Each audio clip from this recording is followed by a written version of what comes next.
Now, the goal is always to ascend through that. So if you're not growing, the world around us is continuing to grow.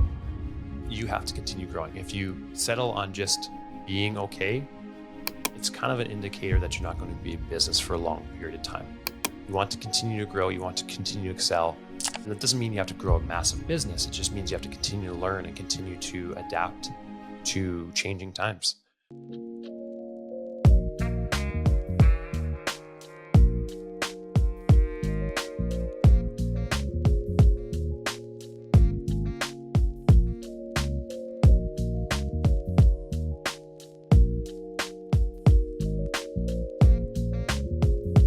Hello, everyone, and welcome to another episode of the podcast. If you can't see me, if you're not watching on video, you'll notice I look kind of sweaty.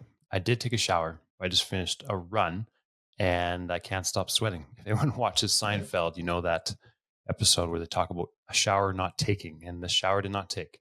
But I just want to explain that in case you're thinking, man, Matt's really nervous about this podcast. Now, I'm actually really excited. Continuing on the theme of the time wealth system program that I've developed to help successful entrepreneurs gain back time with their family, gaining back a day, 2 days a week without sacrificing their business in the process. So they don't miss out on family milestones. They don't sacrifice their physical health, mental health, or spiritual well-being either. So today I'm going to talk about the first step of the 4 steps of an entrepreneur's journey. Now, what I didn't talk about last time is that you can ascend this process with one business, but you'll have to go through the same process if you start another business. Now, you might be able to accelerate yourself through this process. So as a reminder, if you didn't listen to the last one, there's 4 steps or parts of entrepreneur's journey that I've pinpointed. There's founder, growth, scale, and tycoon. So founder stage is you're investing a lot of time for a little financial payout, then growth through investing a lot of time to medium time for a bigger financial payout, scale, less time, bigger financial payout. And then tycoon is minimal time, exponential financial payout. Now, you go through the process as an entrepreneur in every single business you have equity in or you're part of.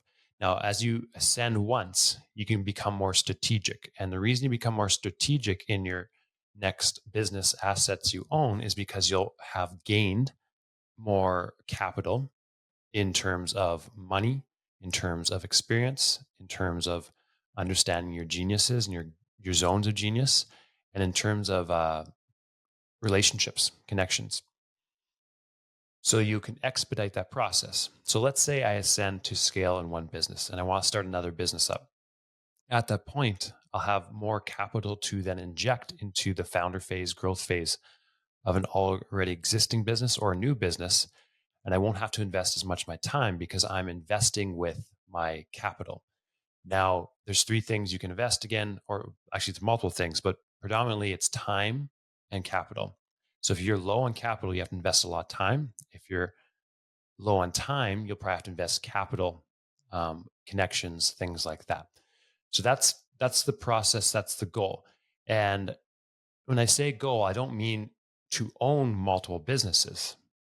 If you enjoy entrepreneurship, if you enjoy the process of creation and building leadership teams and creating impactful businesses that impact your clients and make their lives better, solve a solution for them, then go for it. You've been gifted with something. Not everyone enjoys that. A lot of people think they'll enjoy entrepreneurship. And then once they get into it, they think, well, I actually like security and that 9-to-5 job and getting a paycheck for the hours invested.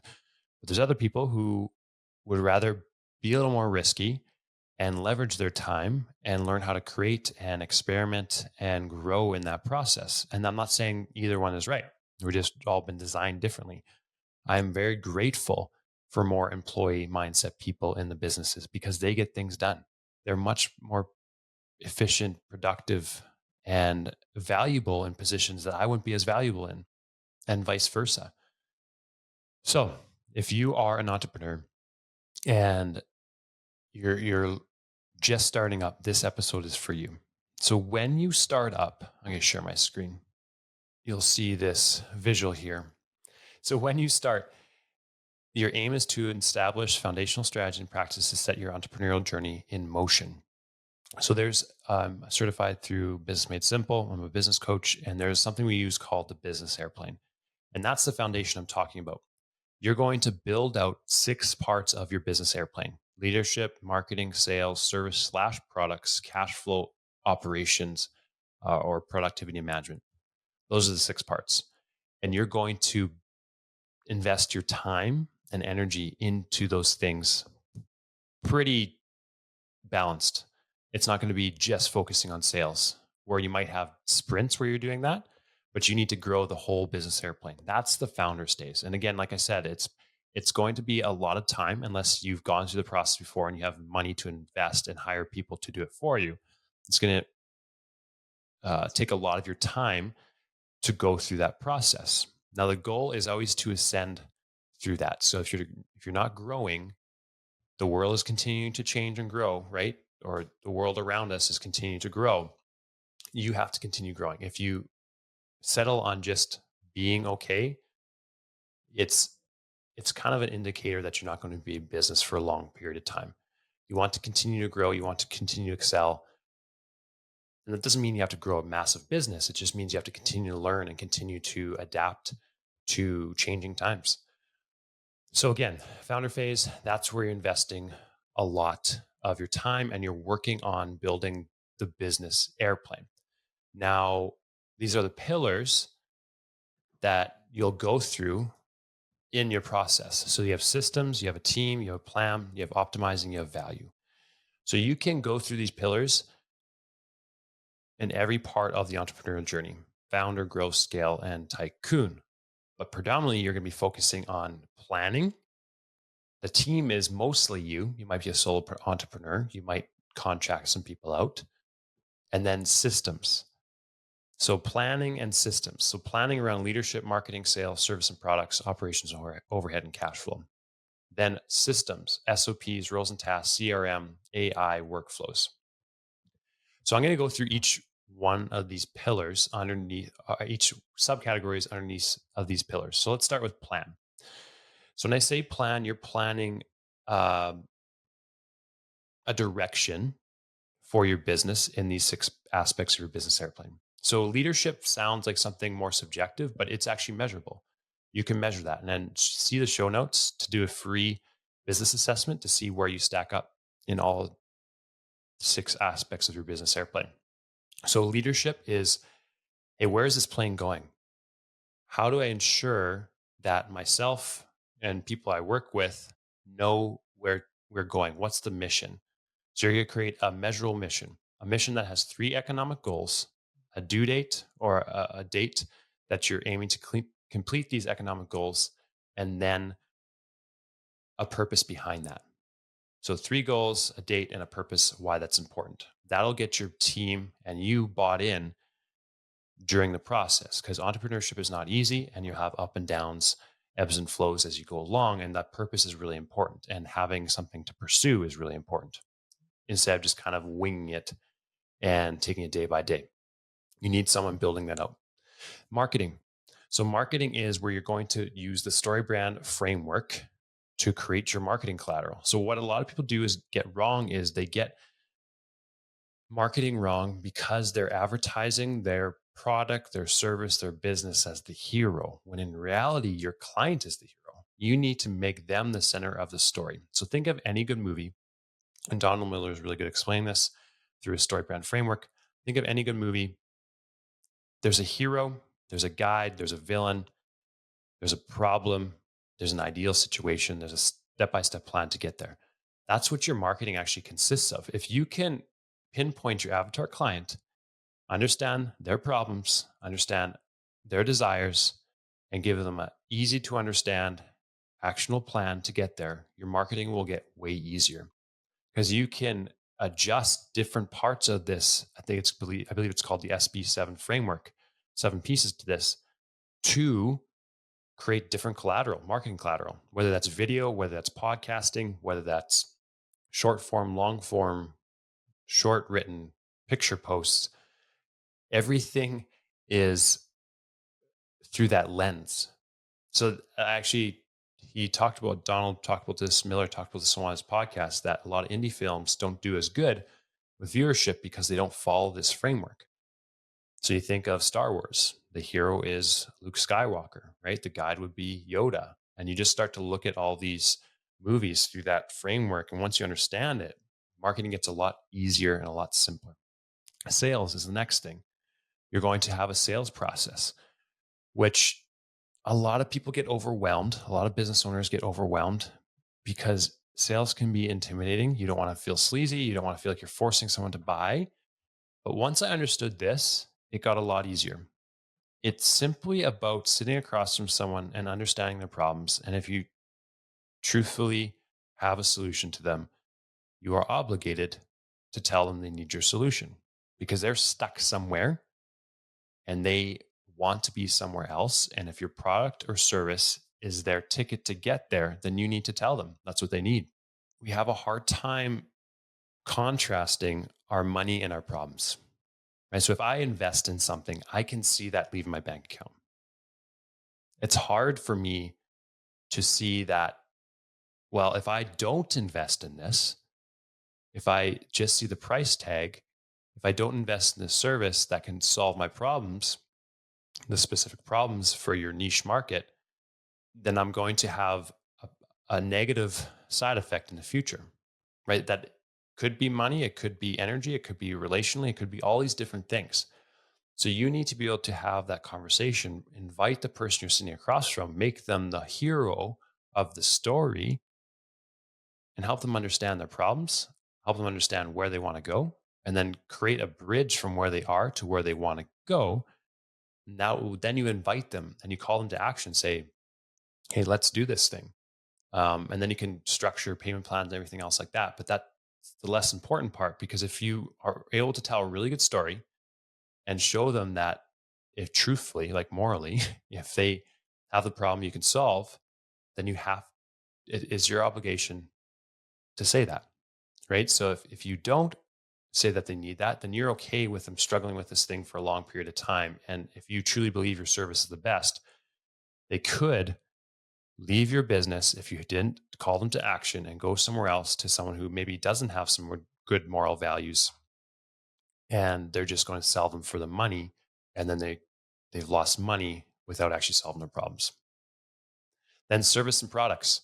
So you audit your service and products, you create your service and products, make sure they're profitable, and then you audit them quarterly, again, to see which is the most profitable, and then you market your most profitable products and services. And you create marketing collateral, landing pages, email marketing, things like that. And that's something I didn't really touch on in the marketing part. You create email campaigns, you do social media organic, you can do paid.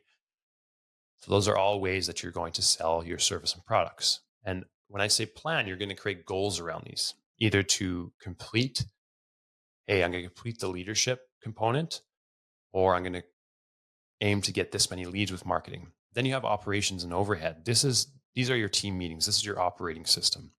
So I've spent the last 5 years developing an operating system on Basecamp. And that's why I'm able to be a part of 4 different businesses while only working about 16 hours a week total. And for me, success is not how much, like, you want your business to be profitable, but it's using my geniuses, creating impactful businesses, and living the lifestyle I want to live, and not pursuing more just for the sake of pursuing more at the sacrifice of my personal life. So you're going to create meeting structures to take down how many meetings you have to have, impromptu meetings or miscommunication between you and your staff, to realign the team through the leadership to the cockpit of your business, that leadership component, to know exactly what to do and when to do it, those check boxes through your operating system. Then cash flow. Use a 5 checking system for this. So you have specific percentages delegated to different aspects. So that's profit, that's taxes, that's operating expenses, operating costs, rather. I think I said profit already. You can get all access to all this 7-day trial for free. You just see the show notes below. You can test it out 7 days for free, and then go from there. Also, I can help you through this if you're at this point. So I have something called the Double Your Revenue program for people at the founder/growth stage. At this stage, you're less focused on gaining back your time because, like I said, you have to invest a lot more of your time to grow your business, but you want strategies to grow your business. And usually at this point, people are struggling with their marketing, their sales, their service and products, and basically the whole plan around it. And that's what I help you with through this program. It's a group program that you have a lot of really valuable coursework that is designed in 12 to 24 months help you double your revenue. So if that interests you, you can see my email below, or actually you can see my website below. Book a free 15-minute strategy call. And we'll see if it's right fit for you. Next is, as you're doing this, you're going to start developing systems. Now, a lot of entrepreneurs get this wrong in the starting phase because they're investing so much time into the business. They don't think about creating SOPs, standard operating procedures. But this is exactly when you should be doing it. So what standard operating procedures is how do you do your job? How do you do all your roles? Right? So let's say there's a cashier and you're doing that when you start it up. Create an exact process, step by step. Don't leave out any details how that job is done. Now with AI, there's a lot of different ways you can do that. You can record a video. You can jot it down and then speak it to an AI app and it'll create it for you in a matter of minutes. But the important thing is to document and then create a virtual, or if you like paper and pen, create an in-person one. That'll take a lot of time. But the reason you do that is even if you don't have anyone else working with you, eventually you're going to hire someone if you want to continue to ascend through this process, these 4 stages. And that makes it a lot easier. You teach them, but then you give them access to the SOPs so that they have to ask you less questions about that process. Then roles and tasks. Every single role in your business, you should have KPIs, key performance indicators, to make sure that they know if they're doing a good job. A lot of stress and a lot of confusion comes in businesses because there isn't clearly defined success and fail for a role, right? So sometimes someone isn't going to do good in a role because they're not suited for that role. But you also want to make sure that if they are suited for the role, that they're not going to fail in that role because you didn't clearly define what they should and shouldn't be doing and things they should be doing daily, weekly, monthly, and yearly. Then a CRM, client retention manager. And this is a little bit industry dependent on your business, but most businesses now should have a client retention management system. So it's somewhere where you send emails, you send newsletters, you have all your contacts in, you acquire leads, you have lead nurture, you can build landing pages out, and they can be quite robust if you want them to be, or they can be really simple, like just an email list sender. Then AI. So we are in the beginning stages of everything being developed with AI, but it's going to be exponential because, well, the better AI gets, the more people are going to be able to create more AI things, which, yes, that is slightly scary. But right now, there's a lot of useful tools with it. So learning that to take down your time and be more productive. And then workflows. So workflows are just like a visual. I identify them as a visual of how things go through a process. So mind mapping everything out. So that is the founder phase of entrepreneurship. Now, if you find yourself there, or you take the quiz and you need to grow all parts of your business, reach out to me. Happy to help. My goal is to help you double your revenue in 12 to 24 months through this group program and help you ascend into my one-on-one program where you can have a profitable business, but only have to work for 3 to 4 days a week and to actually enjoy your business instead of taking life from you. If you found this beneficial, please leave me a 5-star review, subscribe, send it to a friend. The more people I reach, the more reviews I get, the more people I reach, and I can quicker fulfill my mission of making sure that people aren't sacrificing the things that actually matter in life in pursuit of quote unquote more success. See you next time.